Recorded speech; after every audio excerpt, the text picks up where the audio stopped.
뉴욕에 공실이 뭐 늘어나고 집도 비고 교회에 오히려 집을 사고 이런 기사들이 있던데 그거 그래서 저는 그거는 뭐 어찌 보면은 그거는 진짜 약간 어느 게 다 합리적으로 맞다라고 단언하기는 좀 어려워요. 근데 그냥 제가 보는 관점에서는 지난 5,000년의 인류 역사를 보면은 여러 가지 변화들이 변수가 있습니다. 그래서 근데 마치 주가 마냥 도시로 모였다가 흩어졌다가 모였다 흩어졌다 계속 왔다 갔다 해요. 근데 전체적으로 봤을 때 계속 우상향으로 도시의 규모는 점점 커지고 점점 인구가 도시로 집중하는 쪽으로 바뀌어왔다는 게 뭐 기원전 3,500년에 우르크부터 시작해서 최근에 21세기까지인데 그러면 혹자는 그렇게 얘기하죠. 야, 그 전염병이 그때 없었으니까 그런 거 아니냐. 전염병 항상 있었습니다. 메소포타미아 때도 전염병이 있었고 어느 시대나 로마 때도 있었고 뭐 파리도 있었고 장티푸스 콜레라 있었고 항상 전염병이 돌았기 때문에 그 변수는 항상 있어 왔어요. 근데 그거를 계속해서 그럼에도 불구하고 모였을 때 사람들이 더 많은 시너지 효과가 나고 더 경제적인 기회가 늘어나기 때문에 결국엔 다시 모입니다. 마치 중력과도 같아요. 그래서 그게 일시적인 현상일 수는 있지만은 장기적으로 봤을 때는 아니라는 거죠. 그래서 인간들이 방법을 찾아냅니다. 과거에 병이라는 게 생겼을 때 병원들은 항상 도시의 외곽에 있었어요. 격리해 놓는 걸로 문제를 해결했거든요. 근데 인류가 점점 발달하면서 병원이라고 하는 시스템을 만들고 그거를 병원을 도심 속으로 옮겨왔잖아요. 그래서 지금의 많은 의료 서비스를 하죠. 그러니까 계속해서 모든 기술들이 끊임없이 사람이 더 모일 수 있는 쪽으로 발달을 해요. 그럼 또 혹자는 그러겠죠. 아, 그건 지방에 가면은 드론으로 딜리버리하고 하면 다 해결될 거 아니냐. 저는 그것만큼 에너지를 낭비하는 일은 없다고 생각을 하거든요.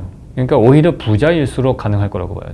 저는 너무너무 돈이 많고 여유로워서 양쪽 다 생활하는 거는 가능할 수 있을 것 같은데 오히려 경제적 여유가 적은 사람일수록 더 도심으로 모여들 거라고 생각을 하고요. 그런 것들을 우리가 사업적으로 봤을 때도 온라인의 기회가 있고 오프라인의 기회가 있다면은 온라인의 기회와 오프라인의 기회를 동시에 가지려고 할 거라고요. 우리가 뭐 화상통화가 아무리 잘 된다고 한들 손잡는 데이트를 포기하지는 않을 거고 내가 아무리 텔레커뮤니케이션으로 컨퍼런스 콜을 통해 가지고 계약을 따내려고 하지만 실제로 건축주나 이런 사람들하고 직접 만나야지만 이 사인을 하는 거거든요. 그렇기 때문에 그런 두 가지 기회를 다 잡기에 유리한 공간 구조로 계속해서 나갈 거고 제가 우려하는 바는 그거죠. 그러니까 이거를 제대로 우리가 스마트하게 고밀화시키고 전염병에 강한 공간 구조를 이번 기회에 만든다면 그러면은 21세기를 리드하는 그런 국가가 될 거라고 봐요. 그럴 수 있는 어찌 보면 우리나라 역사상 처음 가지는 기회라고 생각을 합니다. 그게 왜 기회라고 생각하냐면 우리나라만큼 의료 시스템이 잘 된 데가 없거든요. 그게 되려면 의료 시스템이 받쳐줘야 되는데 그럴 수 있는 기본적인 조건은 됩니다. 그렇기 때문에 그거를 잘 우리가 공간 구조를 만들어서 전 세계에서 가장 전염병에 강하면서도 밀도가 높고 시너지 효과가 나는 그런 공간을 만들면은 그러면은 전 세계 리드하는 거죠. 지금 맨하탄의 브로드웨이는 극장이 문을 닫았지만은 한국에서는 뮤지컬 공연을 하잖아요. 그러면은 거기에 제일 유명한 가수가 우리나라 와서 공연하면은 그 뮤지컬의 중심지는 맨하탄에서 서울로 옮겨오는 거예요. 그냥 자연스럽게. 그래서 그런 식의 큰 그림을 좀 봤으면 좋겠다고 생각을 합니다. 미래 도시와 건축에 대해서도 좀 얘기를 해보고 싶은데요. 언택트도 말씀을 해주셨는데 미래의 도시가 과연 어떻게 변할까요? 코로나 이후로. 아무도 모르죠.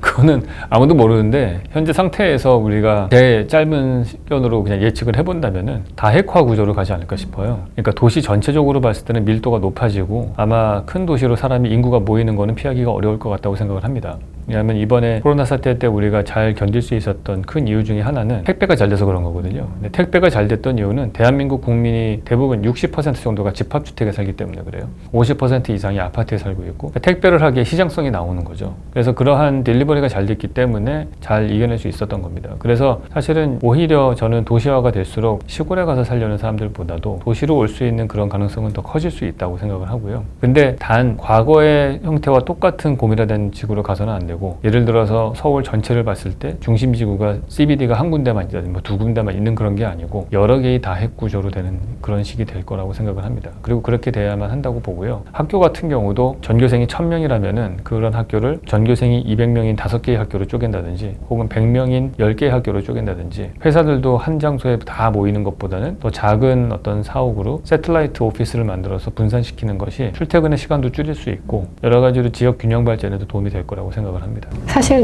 코로나19 사태 이후로 주거 형태도 좀 많이 바뀔 거라고 얘기들을 해요. 뭐 건설사에서도 새로운 평면들을 내놓으면은 자택근무를 할 수 있게끔 작은 오피스 공간을 만든다거나 그렇게 하는데 하나의 집이 아니라 전체 뭐 아파트 단지라든가 이런 거에서도 좀 변화가 있을까요? 글쎄요.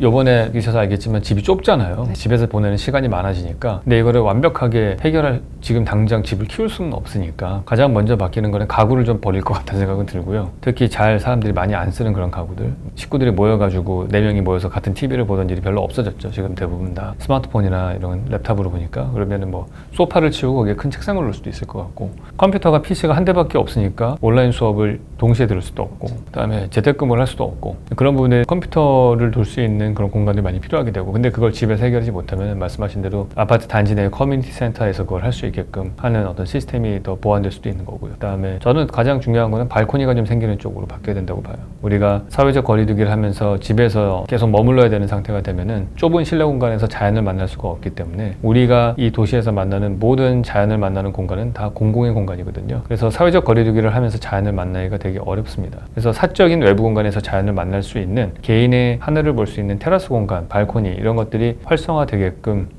국토부에서 법들도 좀 바꾸고 리모델링도 좀 활성화시키고 그랬으면 좋겠습니다. 그러면 이제 그렇게 미래의 도시를 바꿀 가장 큰 요소가 있다면 어떤 걸까요? 그거는 BT의 발전과 밀접한 연관이 있을 거라고 생각을 해요. 우리가 생각하는 지금 현재 치료제와 백신에 대해서 아무런 대책이 없는 상태이기 때문에 계속해서 사회적 거리두기만 해결책인데, 사실은 18세기 이후에 이런 1000만 명의 인구가 나올 수 있었던 도시는 사실은 바이오 테크놀로지가 발달했기 때문인 거거든요. 그 전에 100만 명의 도시가 로마에서 만들어진 이유는 상수도 시스템이고, 파리가 100만 명이 넘은 거는 하수도 시스템이에요. 근데 그 이후에 1000만 명은 사실은 이러한 BT가 발전한 건데 그게 제일 큰 변수일 거라고 생각을 합니다. 근데 재미나다고 표현하긴 뭐하지만 앞으로 우리가 목도할 것들은 그러한 전염병에 대한 위험을 우리가 어찌됐든 건축적으로 그 리스크 매니지먼트를 위해서 계속 쪼개는 쪽으로 갈 거는 뻔하기 때문에, 예를 들어서 우리가 큰 배가 있으면 구멍 한 군데 뚫리면 그냥 침몰하잖아요. 근데 그런 배의 침몰을 막기 위해서 배 밑에 여러 개의 방으로 나누죠. 그런 식으로 쪼개지게 되고, 그다음에 가장 타격을 받는 게 종교 같은 단체잖아요. 모였을 때 지금 그런 전염병의 위험성에 많이 노출되기 때문에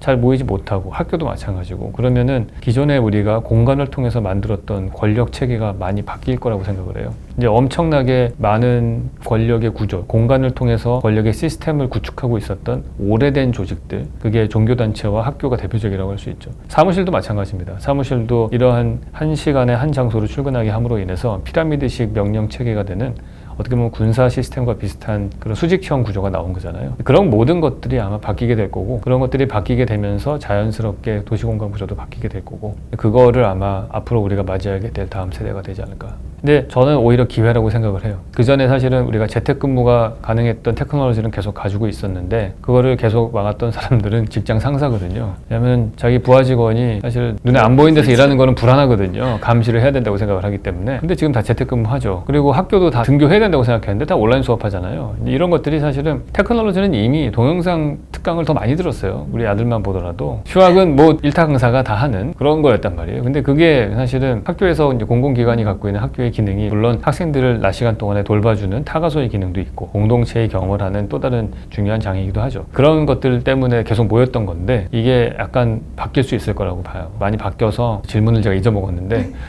그런 걸 통해서 기회라고 그랬죠. 그게 왜냐하면은 관성 때문에 안 바뀌던 것들이 많았는데 그런 거를 어쩔 수 없이 이 테크놀로지를 도입하고 바뀌게 되다 보면은, 그러면은 저는 자연스럽게 기존에 있었던 경직되어 있던 사회 구조가 바뀌면서 새로운 기회가 많이 생겨날 거고, 그리고 오히려 본질에 대해서 질문할 수 있는 기회가 됐다고 생각을 해요.